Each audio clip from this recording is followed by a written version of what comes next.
नमस्कार फ्रेंड्स, आज पर्यावरण की ये पहली क्लास होगी। आपकी यूपी टेट एग्ज़ाम के लिए बहुत ही बेहतरीन टॉपिक वाइज क्लास आज से शुरू होने जा रही है और आने वाले समय में बहुत ही अच्छे सेशन आपको मिलेंगे। और उम्मीद करते हैं आपकी सुपर टेट जो एग्ज़ाम इसके बाद होने वाली है उसके लिए भी हम बेहतर कंटेंट आपके लिए प्रोवाइड कराएंगे। तो साथियों, आज हम पर्यावरण की फर्स्ट क्लास को स्टार्ट कर रहे हैं। तो आइए देखते हैं पर्यावरण क्या है। देखिए दोस्तों, पर्यावरण क्या है। पर्यावरण दो शब्दों से मिलकर बना है, परिधन आवरण। परिधन आवरण, इसका मीन्स क्या होता है आपको याद रखना है। परि मीन्स होता है चारों तरफ, और आवरण मीन्स होता है घेरा। आपको याद रखना है, आवरण मीन्स क्या होता है, घेरा। यानी किसी जीव के चारों ओर जो एक घेरा है उसे हम क्या कह सकते हैं, पर्यावरण। देखो, परिभाषा के लिए एक बात समझते हैं बहुत ही सीधे और सिंपल तौर से।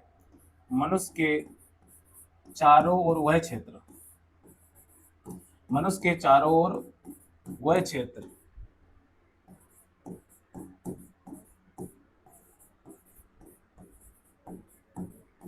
जो उसे घेरे है, जो उसे घेरे है उसे हम क्या कह सकते हैं, जो उसे घेरे है इसे हम क्या कह सकते हैं, पर्यावरण कह सकते हैं। क्या कह सकते हैं, पर्यावरण कह सकते हैं। देखिए, बहुत ही इंपॉर्टेंट और अच्छी परिभाषा आपके लिए हमने प्रोवाइड की है। आप समझिए इसको। मान लो हम लोग क्या है, हमारे चारों ओर वह सब जो हमको प्रभावित करे वो हमारा क्या होगा, पर्यावरण, या इसी को हम कह सकते हैं एनवायरमेंट। मतलब हमारे चारों ओर बहुत सारी चीज़ें हैं जो हमें इफेक्ट करती हैं। जैसे सूर्य का प्रकाश है, उसकी गर्मी यानी ताप है, वर्षा है, जल है, स्थल है, वायु है, ये सारे फैक्टर्स हैं जो हमें डायरेक्ट या इनडायरेक्ट रूप से प्रभावित करते हैं। तो हमारा ये क्या हो जाएगा, पर्यावरण हो जाएगा। देखिए, मनुष्य के चारों ओर वह क्षेत्र जो उसे घेरे है वो उसका क्या कह सकते हैं, उसे हम पर्यावरण कह सकते हैं। आइए अगली परिभाषा समझते हैं। जीवधारियों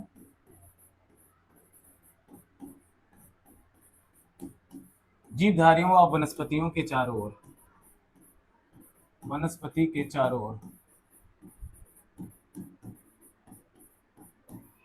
चारों ओर जो उसे घेरे है, जो उसे घेरे है इसे हम क्या कह सकते हैं, तो इसे हम कह सकते हैं, इसे हम पर्यावरण कह सकते हैं। क्या कह सकते हैं, पर्यावरण कह सकते हैं। बहुत ही इंपॉर्टेंट और अच्छी परिभाषा आपकी क्या है, तो आप याद रखिए। आपको याद क्या रखना है,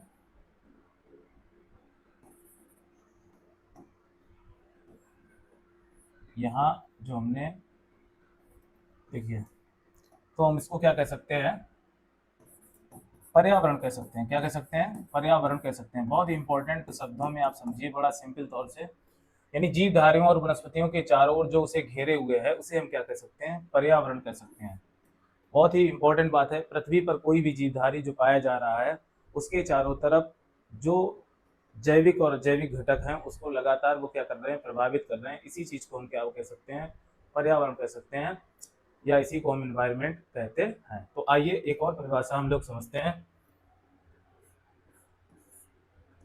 पृथ्वी पर पाए जाने वाले, आपको याद रखना है, पृथ्वी पर पाए जाने वाले। तो पृथ्वी पर क्या क्या पाया जाता है, पृथ्वी पर पाए जाने वाली क्या, मृदा मतलब मिट्टी हमारी, जल हमारा, और वायु। साथ ही साथ साथ ही साथ क्या पृथ्वी पर और मौजूद है आपको पता है, और हमारी पृथ्वी पर क्या है, तो जल, वायु। इसके साथ साथ पेड़ पौधे, और क्या है, जीव जंतु, व जीव जंतु, जीव जंतुओं का समूह, जंतुओं का समूह जो हमें घेरे है, जो समूह जो हमारे चारों ओर है, समूह जो हमारे चारों चारों ओर है। आपको याद रखना है, बड़ा ही इंपॉर्टेंट, चारों ओर है। सामूहिक रूप से हम पर्यावरण कहते हैं, सामूहिक रूप से, सामूहिक रूप से, सामूहिक रूप से पर्यावरण कहते हैं। आपको याद रखना है पर्यावरण की परिभाषा जो है बड़ा इंपॉर्टेंट। वैसा अगर देखा जाए तो पर्यावरण के लिए जो बात कही गई है वो क्या है इंपॉर्टेंट, ये समझना है। देखिए सबसे इंपॉर्टेंट हमने परिभाषाएं दी। कोई भी जीवधारी, जीवधारी मतलब पेड़ पौधे, जीव जंतु आ सकते हैं, वनस्पतियां आ सकती हैं, ठीक, उनके चारों ओर जो घेरा है वो हमारा क्या कहलाता है, पर्यावरण कहलाता है। इस परिभाषा में क्या दिया, पृथ्वी पर पाई जाने वाली हमारी मिट्टी, जल, वायु, पेड़ पौधे, जीव जंतुओं का जो समूह है, जो हमारे चारों ओर हमें क्या है, जो हमारे चारों ओर घेरे है, ठीक, या पाया जा रहा है, वो सामूहिक रूप से क्या है, हमारा पर्यावरण है। क्या है, सामूहिक रूप से हमारा पर्यावरण। तो मिट्टी, जल, वायु, पेड़ पौधे, जीव जंतुओं का समूह है जो हमारे चारों ओर हमें घेरे है, और उसे हम सामूहिक रूप से क्या कह सकते हैं, तो हम पर्यावरण कह सकते हैं। देखिए बहुत ही स्पेशल और बहुत ही अच्छे तरीके से, बहुत इजीली हम चीज़ों को समझेंगे। हमारी क्लास बहुत ही आने वाले समय बहुत बेहतरीन कंटेंट आपको प्रोवाइड करेंगे, और आपको हमारे साथ जुड़े रहना है। अब आइए एक और परिभाषा थोड़ा समझ लेते हैं। परिभाषा एक और ये इंपॉर्टेंट क्या है, आप जानते हो पर्यावरण संरक्षण अधिनियम कब आया, 1986 में। पर्यावरण संरक्षण अधिनियम के अनुसार, पर्यावरण संरक्षण संरक्षण अधिनियम के अनुसार, अधिनियम के अनुसार, तो पर्यावरण अधिनियम 1986 के अनुसार आपको पर्यावरण क्या है ये हमें जानना है। देखो किसी जीव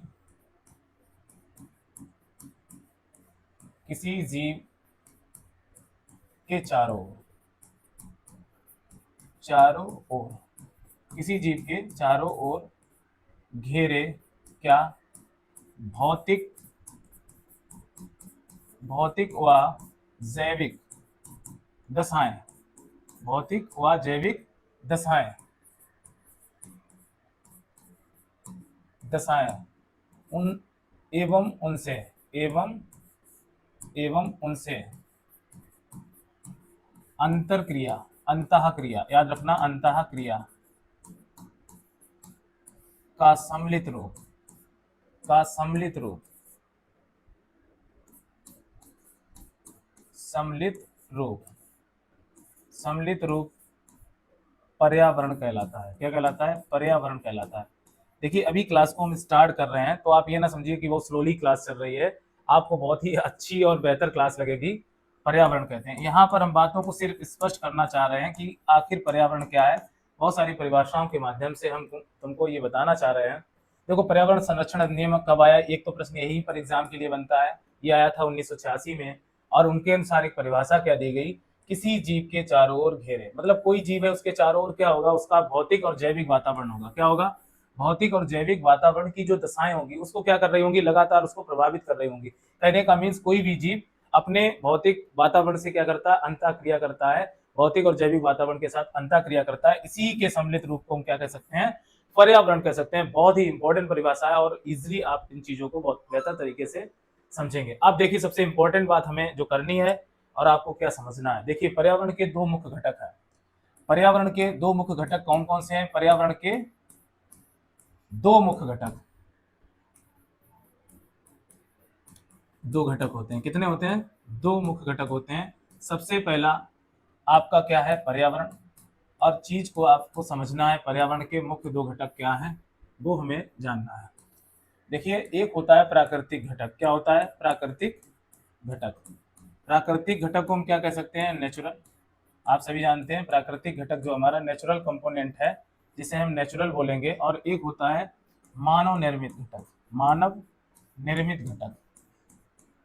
अब आइए इसको समझते हैं, मानव निर्मित घटक। अब ये क्या है इसको भी जानेंगे, या इसी को हम कह सकते हैं ह्यूमन मेड। क्या कह सकते हैं, ह्यूमन मेड कह सकते हैं, जो मानव ने निर्मित किया वो सारे घटक। प्राकृतिक घटक देखिए दो प्रकार का होता है। कितने प्रकार का होता है, आपको याद रखना है। प्राकृतिक घटक निम्न दो प्रकार के होते हैं। वो कौन से प्रकार हैं वो आपको जानना है। देखिए सबसे फर्स्ट आप बात करते हैं जैविक घटक। क्या बोलते हैं, जैविक घटक। जैविक घटक, इसको हम क्या कहते हैं, बायोटिक, बायोटिक फैक्टर कह सकते हैं। बायोटिक फैक्टर घटक को हम क्या कह सकते हैं, अंग्रेजी में बायोटिक फैक्टर कह सकते हैं। अब जैविक घटक को एक और नाम दिया जा सकता है, लिविंग फैक्टर। क्या कह सकते हैं, लिविंग फैक्टर। ये याद रखना, लिविंग फैक्टर कहा जाता है। और दूसरा जो प्राकृतिक घटक होता है उसको बोलते हैं अजैविक घटक। क्या बोलते हैं, अजैविक अजैविक घटक, आप याद रखना अजैविक घटक। और अजैविक घटक के अंतर्गत क्या है, इसको हम नॉन लिविंग फैक्टर या इसको बोलते हैं एबायोटिक फैक्टर। क्या बोलते हैं? Abiotic factor. याद रखना, बहुत ही इंपॉर्टेंट क्लास आपकी है और आने वाले समय में रहेगी यूपी टेट के लिए और सुपर टेट के लिए। तो अजैविक घटक को हम क्या कह सकते हैं? Abiotic factor. और इसी को हम कह सकते हैं नॉन लिविंग फैक्टर। क्या कह सकते हैं? Non living factor. Non living means आप जानते हो निर्जीव, जिसमें जीवन ना हो उसे हम क्या कह सकते हैं? निर्जीव घटक। ये कैसा घटक है? तो निर्जीव घटक भी कहा जा सकता है जैविक घटक को। और ये हमारा बायोटिक फैक्टर या जैविक घटक, और इसको हम क्या बोलते हैं? सजीव। इसे हम क्या कह सकते हैं? सजीव। देखिए प्राकृतिक घटक में सजीव क्या है हमारा, तो देखिए आप सभी जानते हैं यहाँ पर क्या क्या आ जाता है, तो आ जाते हैं पेड़ पौधे। क्या आ जाते हैं? पेड़ पौधे हमारे सजीव हैं। क्या है? सजीव हैं। पेड़ पौधे मीन्स प्लांट्स। क्या? इसको हम क्या कह सकते हैं? प्लांट्स हमारे क्या है? जैविक घटक का भाग है। किसका भाग है? जैविक घटक का भाग है। जितने भी जंतु हैं, जीव जंतु, हम क्या कह सकते हैं? जीव जंतु, यानी हमारी धरती पर रहने वाले जो जीव जंतु हैं वो हमारे क्या है? एनिमल्स हैं। ये हमारे क्या है? सजीव हैं। आपको याद रखना ये कैसे हैं, तो ये हमारे सजीव घटक का हिस्सा है, लिविंग फैक्टर कहा जाएगा, या इसी को हम क्या कह सकते हैं? बायोटिक फैक्टर कह सकते हैं। अब आप जानते हो अगला होता है सूक्ष्म जीव, और सूक्ष्म जीव हमारे क्या है? ये भी जीवित हैं। तो सूक्ष्म जीव के अंतर्गत आप सभी जानते होंगे जीवाणु, जिसे हम लोग क्या वो कह सकते हैं? इसे हम बैक्टीरिया कह सकते हैं। क्या कह सकते हैं? बैक्टीरिया। और इसी के अंतर्गत एक और आ जाता है, आपको पता होना चाहिए, कवक या फंजाई। तो ये सूक्ष्म जीव हमारे किसका हिस्सा है? इसमें सजीव के अंतर्गत पैरासाइट भी आ जाते हैं, सहजीवी जीव भी आ जाते हैं, याद रखिए। मतलब सूक्ष्म जीवों के अंतर्गत सहजीवी जीव आते हैं, बैक्टीरिया सहजीवी जीव है। अब सबसे इंपॉर्टेंट बात, पेड़ पौधे हमारे लिविंग हैं, जीव जंतु हमारे एनिमल्स लिविंग हैं, माइक्रो ऑर्गेनिज्म आपके कवक एंड फंजाई आपके पैरासाइटिक और सिम्बियोटिक फॉर्म में होते हैं, पाए जाते हैं, तो वो भी क्या है? हमारे सजीव घटक हैं। अजैविक घटक की अगर बात करते हैं दोस्तों, तो याद रखिए यहाँ पर आता है मृदा। आपका कैसा घटक है? तो ये हमारा सॉइल, हमारी क्या है? मिट्टी। ये हमारा भैया बड़े अच्छे से याद रखिए अजैविक घटक का पार्ट है, नॉन लिविंग पार्ट है। आपका प्रकाश मीन्स लाइट, ये भी क्या है? एबायोटिक फैक्टर है, जिसे हम लोग लाइट बोलते हैं। सूर्य के प्रकाश से मिलने वाली ऊर्जा हमारी लाइट। इसके अलावा आप जानते हो जल हो गया, जल हो गया, वर्षा हो गई, आपका जल के अंतर्गत वर्षा आ ही गई। इसके अलावा वायु। तो ये हमारे अगर देखे जाएं तो मोस्टली क्या है? अजैविक घटक है। मृदा हो गया, प्रकाश हो गया, जल हो गया, वायु हो गया, और या इसको हम क्या कह सकते हैं? स्थल भी कह सकते हैं। क्या कह सकते हैं? स्थल। ठीक। वैसे तो ताप भी आता है इसके अंतर्गत, अजैविक घटक के अंतर्गत ताप भी, कार्बनिक अकार्बनिक तत्व भी आ जाते हैं। तो जो ऊंचाई, एटीट्यूड और लेटीट्यूड वाली जो कंडीशन है, ऊंचा और नीचा स्थल खंड है, वो सारी बातें। तो अजैविक घटक के अंतर्गत आपका मृदा हो गया, प्रकाश हो गया, जल, वायु, स्थल, ये आपके कैसे घटक हैं? तो ये नॉन लिविंग फैक्टर या निर्जीव घटक कहे जाएंगे। अगर हम बात करें पर्यावरण के घटकों की, तो इसमें एक आपका जो मानव निर्मित घटक है, तो इसमें आपका सबसे इंपॉर्टेंट बात क्या है? इसमें आपके भवन जो हमारे बने हुए हैं, बिल्डिंग्स हैं, ये हमारे क्या है? मानव निर्मित हैं। आपके पार्क हैं, ये कैसे हैं? मानव निर्मित हैं। सड़कें आपकी क्या हैं? मानव निर्मित हैं। पुल क्या हैं? ये भी आपके मानव निर्मित हैं। उद्योग आ जाते हैं इसमें। क्या आ जाते हैं? उद्योग। ठीक। जो कल्चरल, मतलब मानव के द्वारा जो कल्चरल चीजें बनाई जा रही हैं, भवन बनाए जा रहे हैं, पुल बनाए जा रहे हैं, पार्क बनाए जा रहे हैं, सड़कें बनाई जा रही हैं, उद्योग हैं आपके, वो स्टेब्लिश किए जा रहे हैं। तो ये ह्यूमन मेड आपके फैक्टर्स हैं, मतलब जो मानव निर्मित ये फैक्टर कहलाएंगे आपके। भवन हो गया, पार्क हो गया, सड़क हो गया, उद्योग। और सांस्कृतिक चीजें जो भी हम बना रहे हैं, चाहे मंदिर बना रहे हो, इसमें मंदिर भी आपका आ जाएगा, मानव निर्मित मंदिर है। पूजा घर मतलब कह सकते हैं, इनको हम क्या कह सकते हैं? तो इनको हम पूजा घर भी कह सकते हैं। ठीक, याद रहेगा आपको, पूजा घर भी कहते हैं, बहुत इंपॉर्टेंट है। अब सबसे इंपॉर्टेंट बात है, मानव निर्मित होममेड में आपका क्या है? भवन है, पुल है, पार्क है, सड़कें हैं, उद्योग हैं, पूजा घर है, मंदिर है, कल्चरल चीजें जितनी हैं वो सारी इसके अंतर्गत आ जाती हैं, जो ह्यूमन मेड है। बात समझ रहे हो? अजैविक घटक में आपके लिविंग फैक्टर्स, पेड़ पौधे हमारे जीवित हैं, पेड़ पौधे जीव जंतु जीवित हैं, और साथ में सूक्ष्म जीव भी हमारे लिविंग फैक्टर के अंतर्गत आते हैं। और एबायोटिक फैक्टर या नॉन लिविंग फैक्टर या निर्जीव घटक इसको बोलते हैं। तो इसमें मृदा, प्रकाश, जल, वायु, स्थल, ये सारी चीजें आपकी कन्फर्मली आती हैं। तो आपको बहुत अच्छे से याद भी रखना है, नेचुरल के अंतर्गत जैविक और जैविक घटक है, और दूसरा हमारा घटक क्या है? तो मानव निर्मित है, जिसमें मानव के द्वारा बनाई हुई चीजें, भवन, पुल, पार्क, सड़कें, उद्योग, पूजा घर आदि। अब सबसे इंपॉर्टेंट बात करती है, सबसे इंपॉर्टेंट बात क्या है? देखिए, अब जो पर्यावरण आखिर का संगठन क्या है? पर्यावरण किससे मिलकर बना है? पर्यावरण के प्रमुख पर्यावरण का प्रमुख संगठन किससे मिलकर बना है, या किन चीजों से मिलकर बना है? प्रमुख भाग बोल दीजिए। ठीक, पर्यावरण का मुख्य भाग क्या है, आप समझ लीजिए। सबसे इंपॉर्टेंट आपकी बात यहां पर क्या है, जैसे देखते हैं पर्यावरण आखिर किन चीजों से मिलकर बना है। तो पर्यावरण में चार प्रमुख भाग हैं। कितने? चार प्रमुख भागों में ये बटा हुआ है, और या चार चीजों से मिलकर बना है। इसे हम क्या कह सकते हैं? पर्यावरण को हम लिख देते हैं इन्वायरमेंट। क्या लिखेंगे? इन्वायरमेंट। ठीक, पर्यावरण को हम लोग बोलते हैं इन्वायरमेंट। ठीक, अब देखिए पर्यावरण अगर इकाई है हमारा, तो सबसे बाद ये किन और सारी इकाइयों से मिलकर बनी है। इसमें सबसे इंपॉर्टेंट आपका क्या है, अगर देखा जाए तो यहाँ पर हमारा जीव मंडल क्या है? जीव मंडल। और आप जानते हो जीव मंडल को हम क्या बोलते हैं? बायोस्फीयर बोलते हैं। क्या बोलते हैं? बायोस्फीयर। याद रखना, जो हमारा पर्यावरण है वो किन किन मुख्य भागों, किन किन चीजों से, या संगठन इसका क्या है, किससे मिलकर बना है? देखो, वायुमंडल, आपने सुना होगा वायुमंडल किसका भाग है? तो पर्यावरण का ही भाग है। आपका स्थल मंडल, स्थल मंडल इसके अंतर्गत और क्या चीज आती है? तो स्थल मंडल, वायुमंडल और आपका जीव मंडल। और अगला फोर्थ नंबर आपका है स्थल मंडल। क्या हो जाएगा? स्थल, सॉरी, जल मंडल। क्या हो जाएगा यहाँ पर? तो यहाँ हमारा हो जाएगा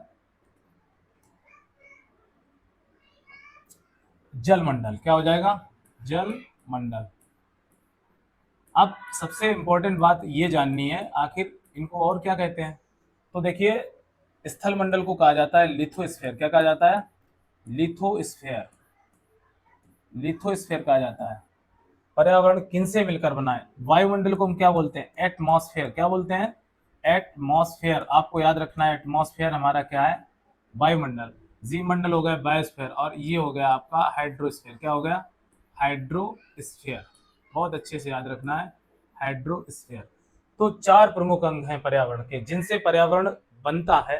तो पर्यावरण डिपेंड करता है स्थल मंडल पर, जल मंडल पर, वायुमंडल पर, और जीव मंडल पर।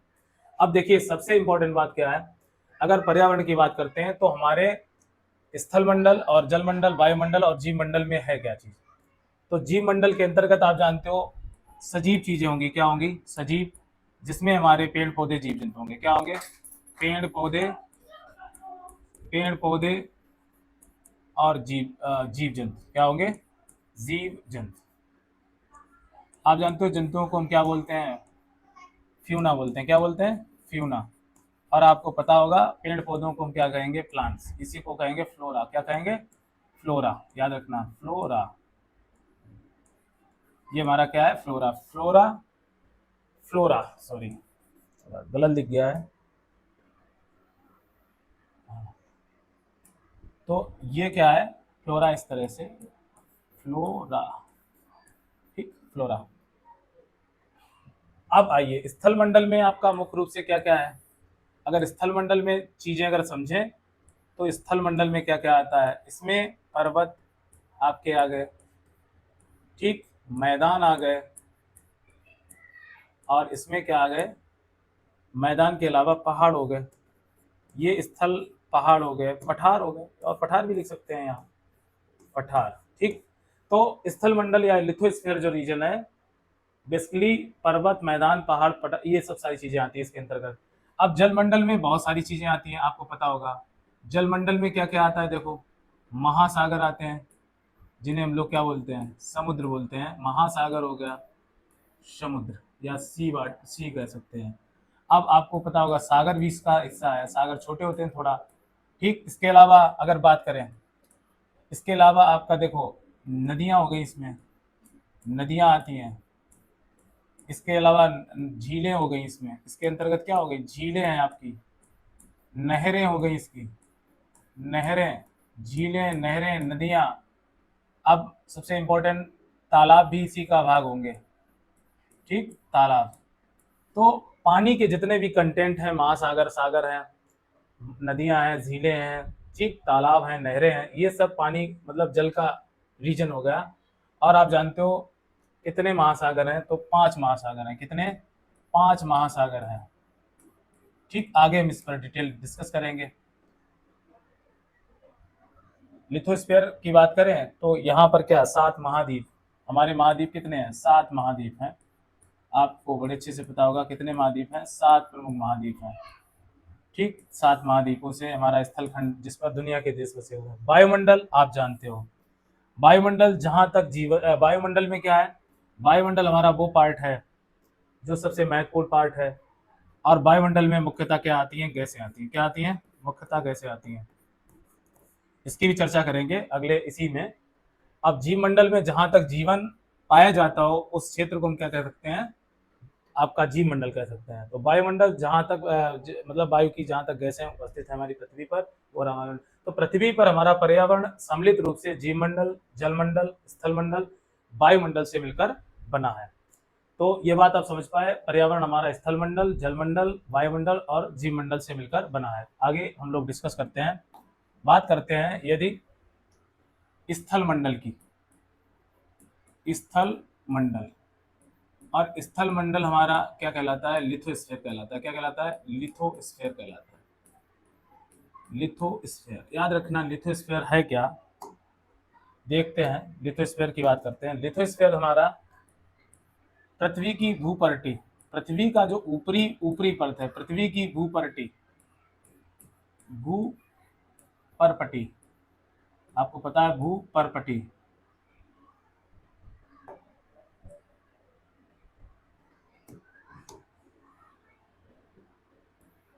जो भूपरपटी आपका है इसी को हम क्या बोलते हैं? क्रस्ट। सबसे ऊपरी जो सतह है वो हमारी क्या कहलाती है? क्रस्ट कहलाती है। और जो हमारा किसका भाग है? स्थल मंडल का भाग है। किसका भाग है? क्रस्ट कहलाती है। आपको याद रखना है हमारी पृथ्वी का जो ऊपरी मिट्टी का भाग है जो किससे बना है? परत से बना है, जिसे भूपरपटी बोलते हैं, ये क्रस्ट कहलाती है। याद रखना, आप जानते हो जितनी भी पृथ्वी है उसका 29% हमारा स्थल खंड है। क्या है? स्थल खंड, लैंड एरिया। देखिए पृथ्वी पर 29% क्या है? स्थल खंड है। आपको बड़े अच्छे से पता है। इसी स्थल खंड पर हमारे क्या है? मैदान, पर्वत, पहाड़ियां पाई जाती है। बहुत इंपॉर्टेंट है। आप जानते हो जो क्रस्ट है यहाँ क्या होगी? हमारी सॉइल होगी। और आप जानते हैं सॉइल सबसे अच्छी मिट्टी हमारी क्या है? दोमट मिट्टी है। क्या है? दोमट मिट्टी, जिसे हम लोग क्या बोलते हैं? लूमी सॉइल बोलते हैं। अगर हम कोई भी अगर फसल बोते हैं तो किसमें बोते हैं? आपको पता है, लूमी सॉइल में बोते हैं। ये सबसे अच्छी मिट्टी मानी जाती है। आपकी कौन सी मिट्टी? दोमट मिट्टी। और ये हमारी पृथ्वी का स्थल खंड का भाग है। और कितने टोटल जो पृथ्वी का लैंड एरिया है वो हमारा कितना है? 29% है। कितना है? 29% है। तो सॉइल हमारी दोमट मिट्टी में हर तरह की फसल को उगाया जाता है। तो मिट्टी के लिए सबसे उपजाऊ मिट्टी है ये, सबसे उपजाऊ मिट्टी। याद रखना, सबसे उपजाऊ मिट्टी हमारी कौन सी है? तो आपको याद रखना है ये हमारी आपकी होती है लूमी सॉइल। क्या होती है? Lumi soil. आपको याद रखना है लूमी सॉइल हमारी कैसी है? तो सबसे उपजाऊ मिट्टी होती है। कभी मिट्टी पर पूरा डिस्कशन होगा लूमी सॉइल, बात समझ रहे हो? तो यहाँ सबसे इंपॉर्टेंट जो हमारी बात है, स्थल खंड हमारा क्या है? जिससे पृथ्वी मतलब जिस पर पूरे दुनिया के देश बसे हुए हैं और उस पर मानव मनुष्य जाते रहते हैं, पेड़ पौधे हैं, जीव जंतु हैं। तो हमारे स्थल खंड पर क्या पाए जाते हैं? जीव जंतु, पेड़ पौधे भी पाए जाते हैं। जीव जंतु, पेड़ पौधे, जीव जंतु, पेड़ पौधे कहाँ हमारे पाए जाते हैं? तो ये हमारे स्थल खंड पर पाए जाते हैं। वैसे तो पौधे जल में भी पाए जाते हैं, आपको पता है, और कई सारे जलीय जीव भी हैं। आइए अगली बात समझते हैं। अगली बात है आपका, अगला क्या है? तो समझिए जल मंडल। जल मंडल आप इसे क्या बोलते हैं? हाइड्रोस्फीयर। क्या बोलते हैं? हाइड्रोस्फीयर। जल मंडल, हाइड्रोस्फीयर। हाइड्रोस्फीयर की अगर बात करें तो हमारी पृथ्वी पर जो जल पाया जाता है लगभग 71% जल है। कितना? 71% जल है टोटल। और सबसे इंपॉर्टेंट बात आप जानते हो, सबसे इंपॉर्टेंट बात क्या है? 2/3 जल है पृथ्वी पर। क्या है? 2/3 भाग क्या है? 2/3 भाग हमारा जल पाया जाता है धरती पे। अब कहाँ कहाँ जल पाया जाता है? तो इसके लिए आप जानते हो आपका सी वाटर हो गया, सी वाटर समुद्र का जल हो गया। ये कैसा है? खारा जल होता है, तो लवणीय जल है। कैसा है? ये कैसा होता है? लवणीय जल है।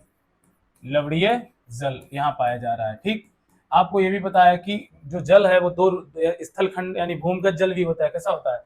आपको पता है भूमिगत जल भी है, जो मिट्टी के अंदर से हम लोग समरसेबल से निकालते हैं भूमिगत जल, ये हमारा ग्राउंड वाटर होता है। क्या होता है? ग्राउंड वाटर होता है। आपको पता है ग्राउंड वाटर। लेकिन हमारा बहुत सारा जल कहाँ मौजूद है? तो वो हमारा मौजूद है सी वाटर, समुद्रों में। कहाँ पर? जो हमारे समुद्र के सबसे बड़ा मतलब एरिया है समुद्रों का, वहाँ क्या मौजूद है? तो जल मौजूद है। अब आपको पता है समुद्रों में टोटल जल कितना है? तो टोटल जो जल है वो लगभग आपका कितने परसेंट? 97.5% जल, लगभग 97% जल जो धरती पर पाया जाता है वो समुद्रों में पाया जाता है। किसमें पाया जाता है? समुद्रों में पाया जाता है। अब सबसे इंपॉर्टेंट बात जो समझिए, अब आप जानते हो लेक मतलब जो झीलें हैं, लेक मतलब झीलें, इसके अलावा हमारी रिवर्स, नदियाँ, जो रिवर्स हैं, नदियाँ हैं, अब उनमें भी जल पाया जा रहा है। इसके अलावा नहरों मतलब कैनाल्स में जल है। कहाँ?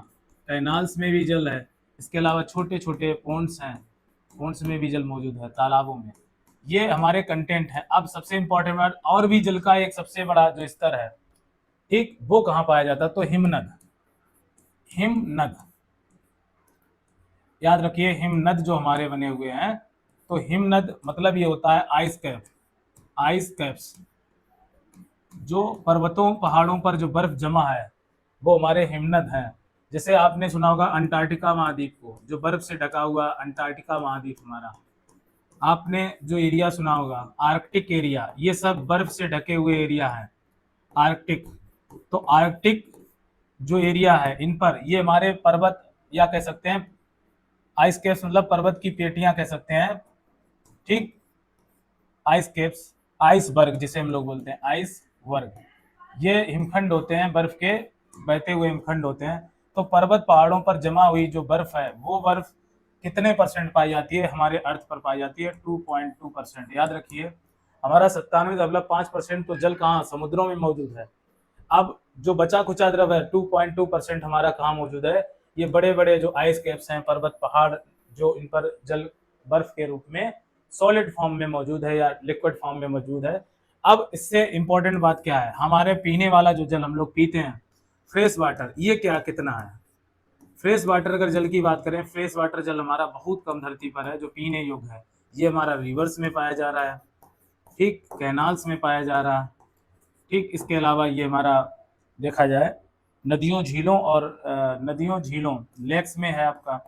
इसके अलावा हमारा ग्राउंड वाटर, आप देखिए इतना सारे कंटेंट हैं, पॉन्ड्स हैं हमारे, ग्राउंड वाटर कर दो, पॉन्ड्स कर दो, है ना, ग्राउंड वाटर, ये सारा जो पानी पाया जा रहा है हमारा नदियों झीलों और लेक्स में, ये हमारा जो पानी है, ठीक, ये हमारा 1% से भी कम है। और यही पानी हमारा 1% से जो पानी हम लोग प्रयोग में आ रहा है, किसमें आ रहा है? प्रयोग में आ रहा है। तो 1% से कम पानी पर पूरी दुनिया निर्भर है। जितने जीव जंतु आपके कह सकते हैं, जो मनुष्य जाति है, ज़्यादातर कितने 1% पानी पर। इसके साथ साथ खेती की सिंचाई हम लोग इसी से करते हैं, क्योंकि समरसेबल वगैरह डाल के ज़मीन से पानी निकालते हैं सिंचाई के लिए। इसके अलावा हमें नदी झीलों इनमें मीठा पानी पाया जाता है जो पीने योग्य पानी है।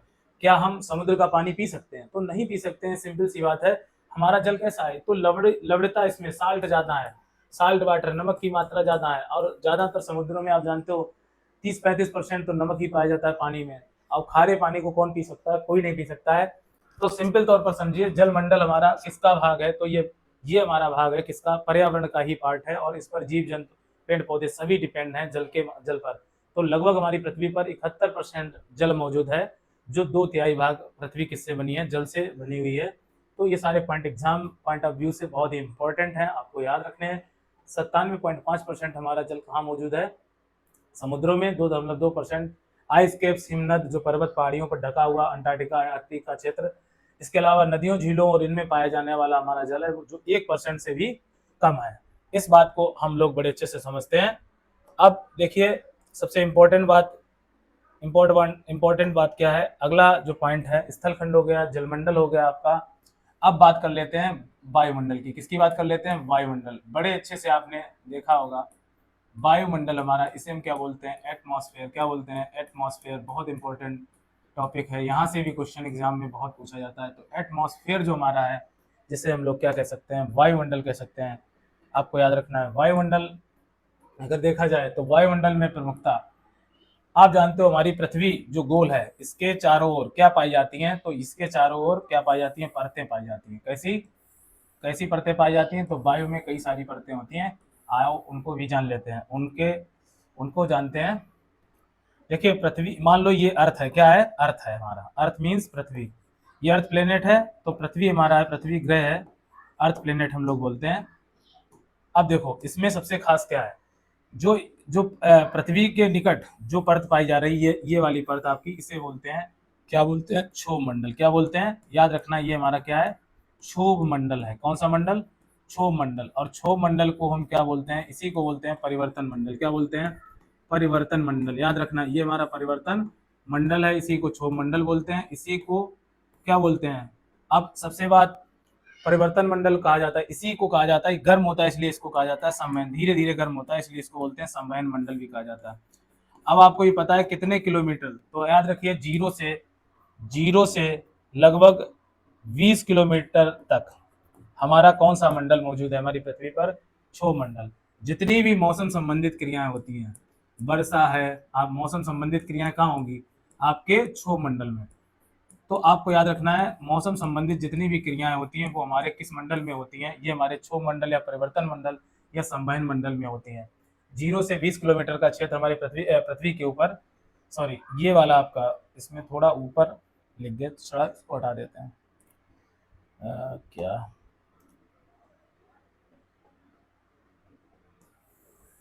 ये वाली लाइन हटा देते हैं, तो डायरेक्ट ये हमारा 0 से, देखिए ये हमारा पृथ्वी, ये है पृथ्वी से हमारा 0 से 20 किलोमीटर, ये वाला इतना क्षेत्र क्या हो गया, ये हमारा हो गया क्या, तो ये हमारा क्षोभ मंडल है। कौन सा क्षेत्र है, क्षोभ मंडल है, आपको याद रखना है। तो क्षोभ मंडल में मौसम संबंधित क्रियाएं होती हैं, वर्षा, बिजली का चमकना, कोहरा, पाला, ओलों का पड़ना, ये सारी मौसम संबंधित, तूफान आदि, सब ये कहाँ होती हैं, तो ये हमारे क्षोभ मंडल में होती है। पृथ्वी का वायुमंडल है, और वायुमंडल में कितनी परतें पाई जाती हैं, तो इसके अलावा पाई जाता है एक हमारा, कौन सी परत पाई जाती है, तो आया समताप मंडल। कौन सी परत पाई जाती है, तो दूसरी जो परत है समताप मंडल कहलाएगी हमारी, क्या कहलाएगी, समताप मंडल। इसी को हम क्या कह सकते हैं, स्ट्रेटोस्फेयर। क्या कह सकते हैं, स्ट्रेटोस्फेयर। याद रखना, स्ट्रेटोस्फेयर।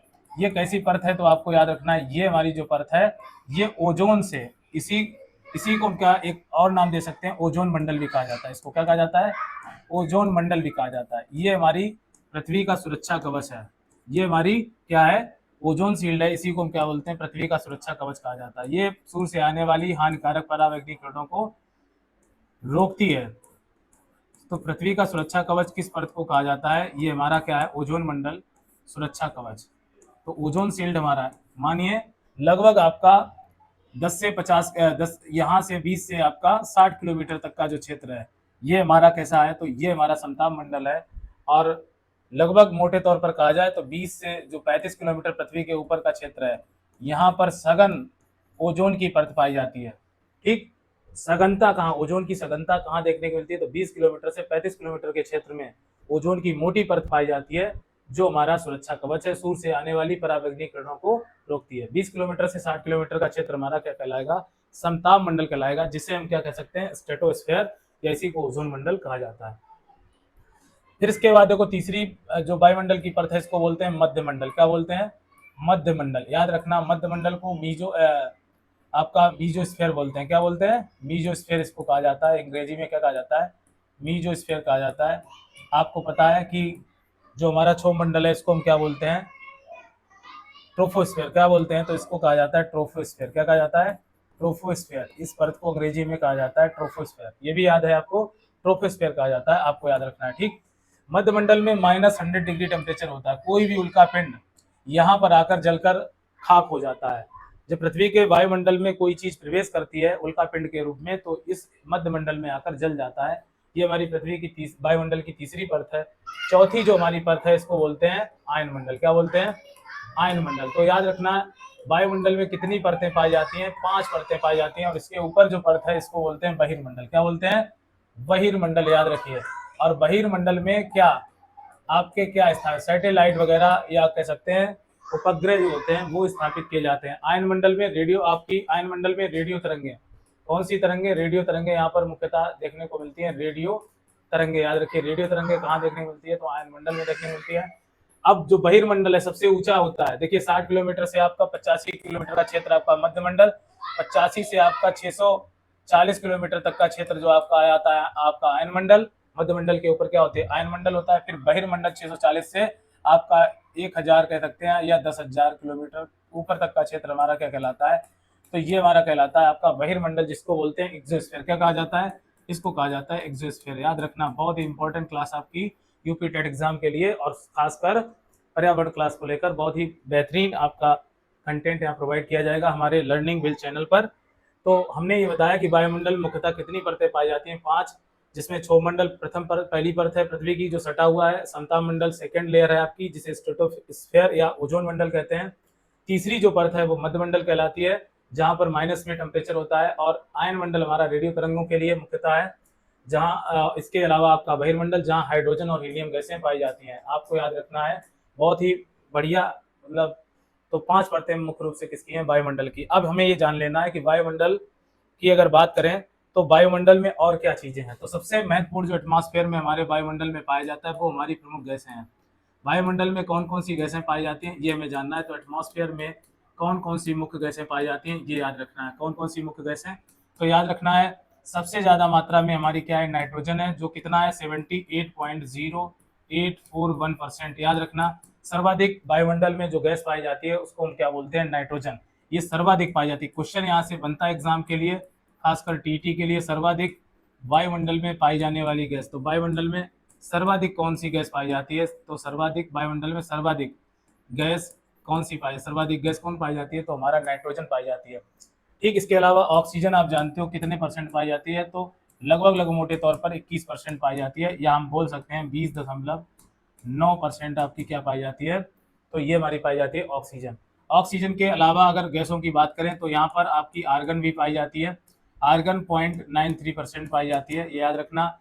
आर्गन के अलावा सबसे इंपॉर्टेंट कार्बन डाइऑक्साइड, ये कितना वायुमंडल में पाई जाती है, क्वेश्चन बहुत इंपॉर्टेंट है, 0.03%। कई बार एग्जाम में पूछा गया कार्बन डाइऑक्साइड की मात्रा हमारे वायुमंडल में कितने परसेंट है, तो आपको याद रखना है सब 0.03% होती है। नाइट्रोजन वायुमंडल में सर्वाधिक पाई जाती है, जो कितने परसेंट है, 78.4841%। ऑक्सीजन लेवल हमारा कितना है, तो ऑक्सीजन लगभग 21% या 20.95% के आसपास पाई जाती है। तो बहुत ही महत्वपूर्ण ये कंटेंट है। इसके अलावा बहुत सारी अन्य गैसें पाई जाती हैं, जैसे बात कर लेते हैं आपका कार्बन मोनोऑक्साइड पाई जाती है, सल्फर डाइऑक्साइड पाई जाती है, सल्फर ट्राईऑक्साइड पाई जाती है, आपको याद रखना है, नाइट्रोजन डाइऑक्साइड पाई जाती है, इसके अलावा आपका नाइट्रोजन ट्राईऑक्साइड पाई जाती है।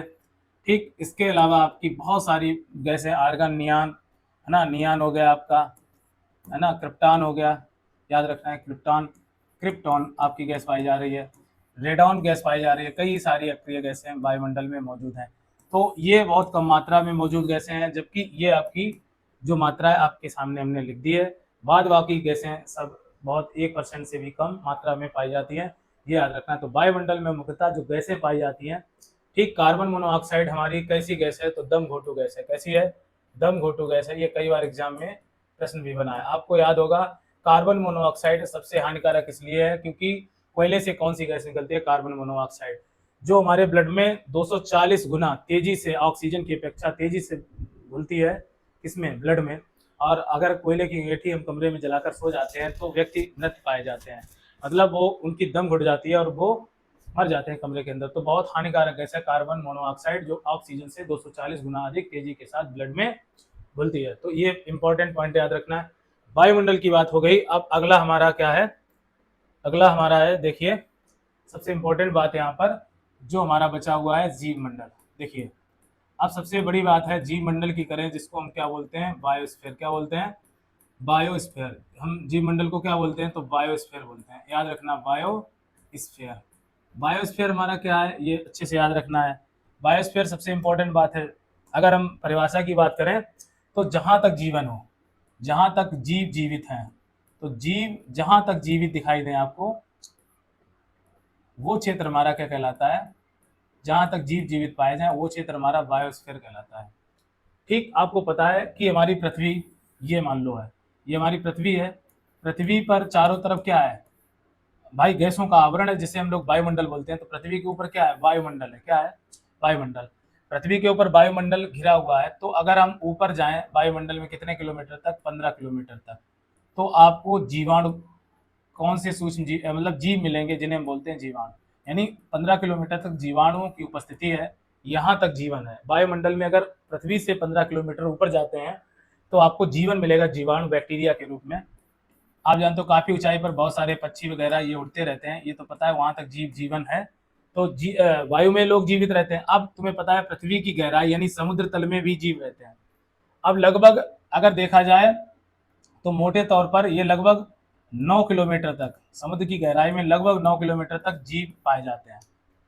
ठीक, तो अगर ये सब कुछ मिला लिया जाए तो 9 आपके लगभग 24-25 किलोमीटर, लगभग 25 किलोमीटर का क्षेत्र है पृथ्वी पर, जहां पर क्या पाया जाता है, जीवन पाया जाता है। तो 25 किलोमीटर ऊपर नीचे देख लो तो वहां तक जीवन मौजूद है, छोटे बड़े जीव धरती पर रह रहे हैं। तो वहां तक जहां तक जीवन है वहां तक क्या जहां देखो जीवन कहाँ, देखो आपको पता है जीवन आपका जल के अंदर भी पाया जाता है, वायु में भी पाया जाता है, और वायु में भी, इसके अलावा स्थल पर भी जीवन मौजूद है। तो जीवन की परिकल्पना अगर देखें तो हमारे मोटे तौर पर जल, वायु और मिट्टी या स्थल तीनों जगह पर आपको क्या मिलेगा, जीव जंतु मिलेंगे और पेड़ पौधे मिलेंगे। जहां तक जीवन है वो हमारा मंडल कहलाता है, जीव मंडल। हमने ये बात की थी हमारा पर्यावरण क्या क्या है, तो पर्यावरण स्थल मंडल, जल मंडल, वायुमंडल और जीव मंडल सबको मिलाकर हमारा क्या बना है, पर्यावरण बना है, जिसको हम बोलते हैं एनवायरमेंट। बात समझ रहे हो। तो आज अगर बात करें तो हम लोगों ने मोटे तौर पर आज क्या पढ़ा देख लेते हैं एक बार। सबसे पहले हमने ये जाना पर्यावरण क्या है।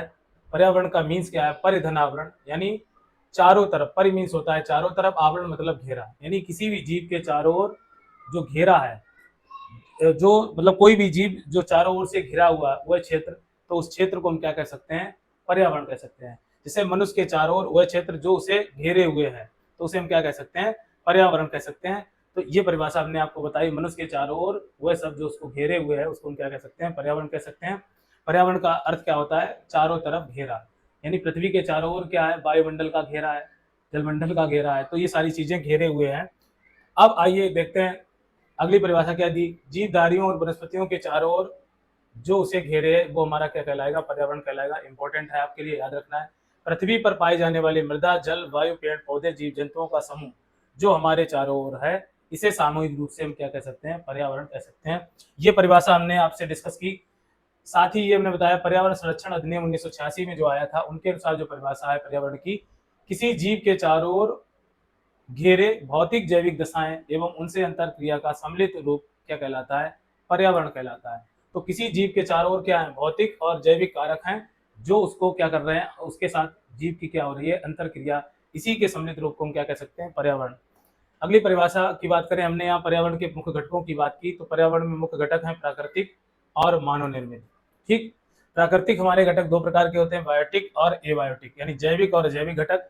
जैविक घटक में ऐसे जीव जंतु पेड़ पौधे जिनमें जीवन है, तो इसके अंतर्गत पेड़ पौधे, जीव जंतु और मतलब सूक्ष्म जीव आ जाते हैं, बैक्टीरिया, फंजाई। एबायोटिक फैक्टर में जितनी नॉन लिविंग चीजें जिनमें जीवन नहीं है, निर्जीव है, तो मृदा में जीवन है क्या, प्रकाश, ये हमारा क्या है, अजैविक फैक्टर है। जल, वर्षा, वायु, स्थल, ये सारे क्या है, अजैविक फैक्टर है, नॉन लिविंग है। मानव निर्मित घटक की बात करें पर्यावरण में, तो मानव निर्मित पूजा घर, मंदिर, आपके भवन, पुल, पार्क, उद्योग, ये सब मनुष्य के द्वारा बनाए हुए क्या है, ये होम मानव निर्मित घटक है। ठीक, तो ये बात हम लोगों ने समझी थी। ये दिया हुआ है पर्यावरण हमारा बटा हुआ कितने चार प्रकार के मंडल से मिलकर बना है। पर्यावरण हमारा प्रमुख रूप से कितने भागों से मिलकर बना है, तो चार प्रमुख भागों से मिलकर बना है, स्थल मंडल, जल मंडल, वायुमंडल और जीव मंडल इसमें। ठीक, स्थल मंडल में आप जानते हैं पर्वत, मैदान, पहाड़ियां, ये सब आ जाते हैं। जीव मंडल में पेड़ पौधे, जीव जंतु आ जाते हैं। वायुमंडल की बात करें तो प्रमुखता क्या आ जाती है, गैसें, यानी पृथ्वी के ऊपर जो वायु की परतें पाई जाती है उसमें विभिन्न प्रकार की गैसें हैं। इसके अलावा जलमंडल की बात की, आपके सागर हो गए, नदियां, झीलें, तालाब, ये सब क्या है, जलमंडल का भाग है। ठीक, जलमंडल।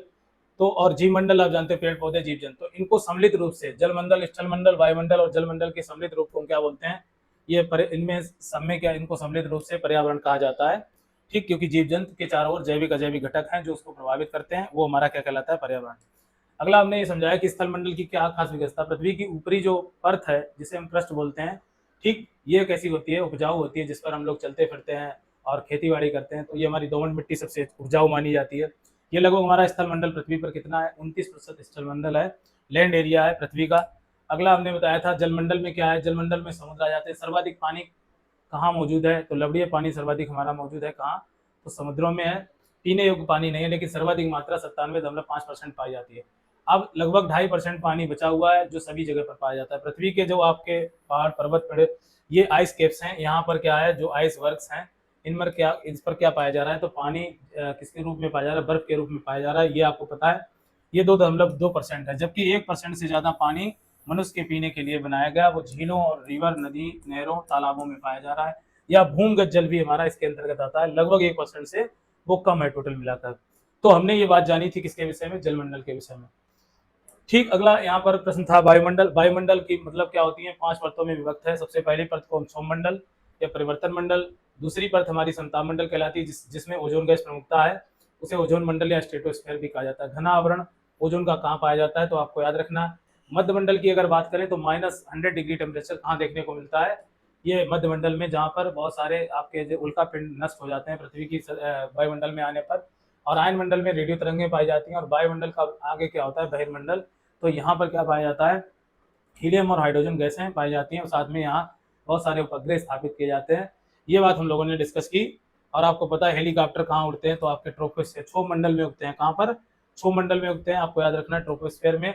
और आपके जो रॉकेट वगैरह हैं ये स्ट्रेटोस्फीयर, और बड़े जो जहाज जेट विमान हैं आपके समताप मंडल में उड़ाए जाते हैं, फ्लाइंग की जाती है, आपको याद रखना है। यहाँ इसके अलावा हमने क्या बात की, इसके अलावा हमने गैसों की बात की। तो वायुमंडल में सर्वाधिक nitrogen, oxygen 21%, argon 0.93%, carbon dioxide 0.03% पाई जाती है, और लेस मात्रा में अन्य गैसें पाई जाती हैं। कार्बन डाइऑक्साइड हमारी कार्बन मोनोऑक्साइड का एकदम गोटू गैस है, याद रखना है।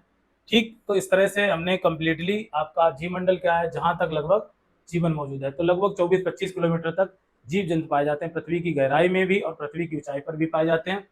15 किलोमीटर ऊपर अगर देखेंगे वायुमंडल में, तो जीव जंतु पाए जाते, मतलब जीव जंतुओं की क्या है उपस्थिति है। गहराई में बात करें तो आपके समुद्रों की गहराई में जीव जंतु पाए जाते हैं, लगभग 9 किलोमीटर। तो मोटे तौर पर 25 किलोमीटर का क्षेत्र लगभग कैसा है, जहां पर जीव जंतुओं की उपस्थिति है, वो हमारा जीवमंडल कहलाता है। इस सबको मिलाकर हमारा पर्यावरण इसको कंट्रोल करता है कुल मिलाकर। तो आज की हमारी जो क्लास थी बहुत ही उम्मीद करते हैं कि आपको अच्छी लगी होगी। हमारे चैनल को लाइक करें, सब्सक्राइब करें साथ ही। और दोस्तों, ऐसी ही क्लास पाने के लिए आपको विधिवत हमारी सारी क्लासेस आपकी इन्वायरमेंट की आपको प्रोवाइड करेंगे। तो उम्मीद करते हैं फिर मिलेंगे। जय हिंद साथियों।